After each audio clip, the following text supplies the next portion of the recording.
Hey guys, who's looking for a great trade idea? I got one for you. Netflix. Now, Netflix has been super high.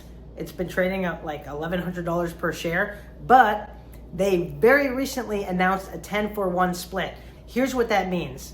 So let's say you have 100 shares of Netflix and it splits 10 for 1. Now you have 1,000 shares of Netflix, and if it's trading at $1,000 a share, then it moves to $100 a share, right? So one goes up times 10 and one goes down times 10. So the value is the same after. But here's why splits are really good. So splits, the purpose of a split is to bring the price down, attract new investors, and then float the price back up again. So it gives you really good opportunities. If you're going to try to think about where you think the stock is going to go, it's going to go up, because that's the purpose of a split. It attracts new investors, new retail investors, and then buying pushes the stock price back up. Now I'm going to walk through some really cool ideas with you on my screen, and I'm going to give you some ideas that you can use for Monday. Let's jump right in.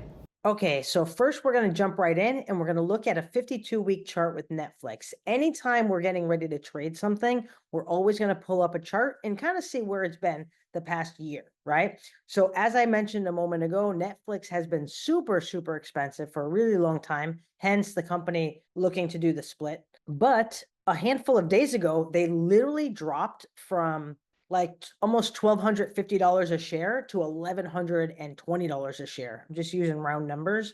So they literally dropped over $100 a share in the last like 6-7 days. So first of all, you want to embrace things like that and look at that as an opportunity, because when things go down, particularly if it's a strong company, it gives you a great opportunity to sell a put and get paid a lot more money, because when the stock goes down, the premium on puts is generally a bit higher. Now, the stock split is set to go into effect on November 17th for people who have owned Netflix as of November 10th.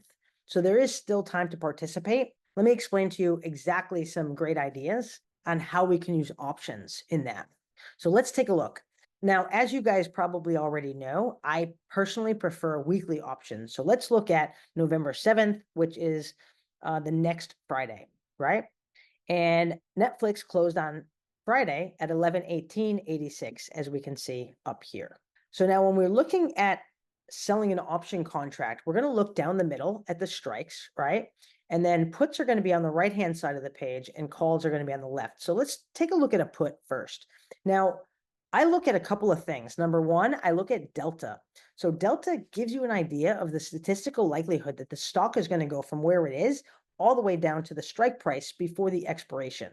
So you can be a little bit more aggressive if you want. You can be a little bit more conservative if you want. It's basically your decision. You decide the price at which you are comfortable buying those shares. Now, you might be already asking yourself, oh my gosh, Michelle, why do I see $1,000 prices here?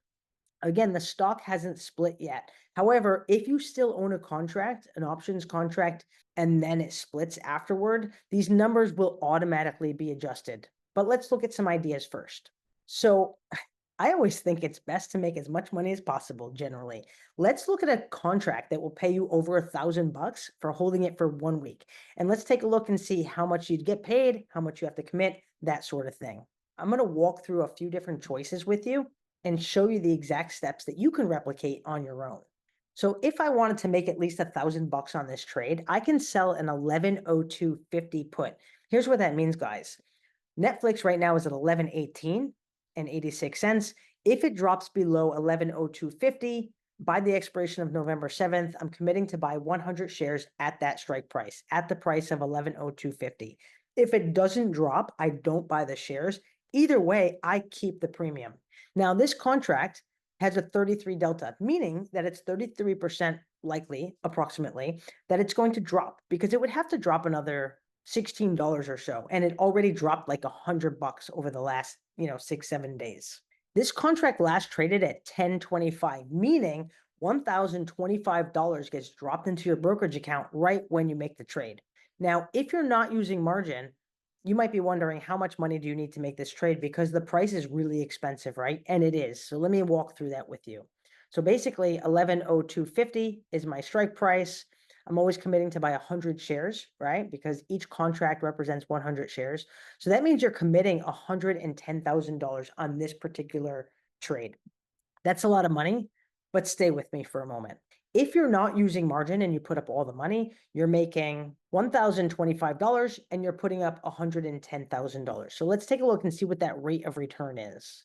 $1,025 divided by the amount of money that you're putting up in capital, 110,250. So you're making almost 1% for the week. That's not bad. If you were to annualize that out, you would be making 48%. Now, the reason why it's 48% and it's not a bit higher is because the implied volatility is not that high. We can see the implied volatility here is only in the 30s. So the market is anticipating that it does not have a lot of swing. And if we go back through the chart, we can kind of see, like, you don't see really big increases and really big decreases, although you did see this big drop here just a handful of days ago. Now let's talk about margin for a moment, because a lot of people are afraid of margin, but the key to margin is understanding exactly how that works. Now here's why margin can be more aggressive. Margin is borrowing some money from the brokerage firm and using some of your money. So you're using some of your money and some money from the bank. Now, the easiest way to determine how much margin you would need on a trade is I'm going to just check on the brokerage platform. So I'm going to click on the bid here, and that brings up a trade window here, right? So I'm selling one Netflix November 7th, 11:0250 is our example that we're going to start with. As I mentioned a moment ago, it last traded at 10.25, meaning $1,025. I'm going to right click on the trade. I'm going to click analyze the trade, and it pulls up this window here. And this is our margin window. So for this particular trade, you would have to have $22,226.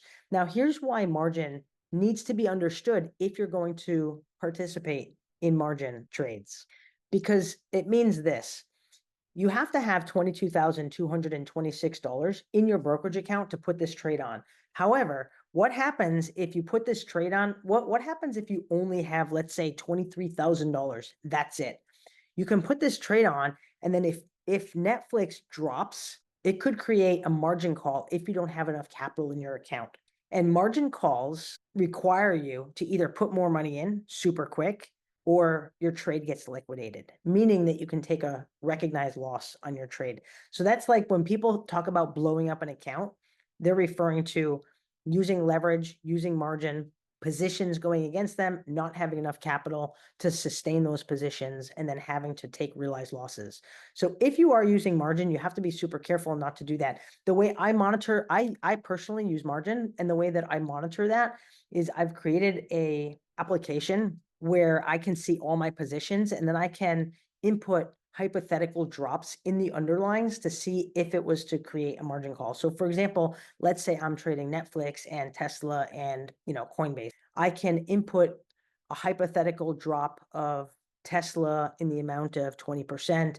Will that create a margin call? So that's something that's very important for you to understand. My experience is that most broker dealers don't offer that kind of technology to be able to anticipate a margin call. So I created one myself. That will be rolling out to the public soon. I'm in the process of programming that now. But anyway, going back to margin, let's calculate our rate of return using margin. Now, as I said a moment ago, this contract last traded at 10.25. So we're going to do 10.25, which is our premium. We're going to divide that by the capital required to make the trade, which was $22,220 something. So I'm just going to say $22,220. Now that gives us a rate of return of 4.6%. Now, if I annualize that number out, oh my goodness, 239% on our money. So we can also go a little bit more conservative. Let's say we want to go uber conservative. Let's say we want to sell a 10.45 put. Okay, so that means that Netflix would have to drop like almost another $100 before Friday. So there's a very, very low likelihood that that's going to happen. In fact, there's a 6% approximate likelihood that Netflix is going to drop from 11.18 all the way down to 10.45 in just 5 days. Now let's take a look at the margin required for that one. So basically, I already have my analyze box at the bottom here, and I'm selling one Netflix November 7th, but now I'm selling a 10.45 put.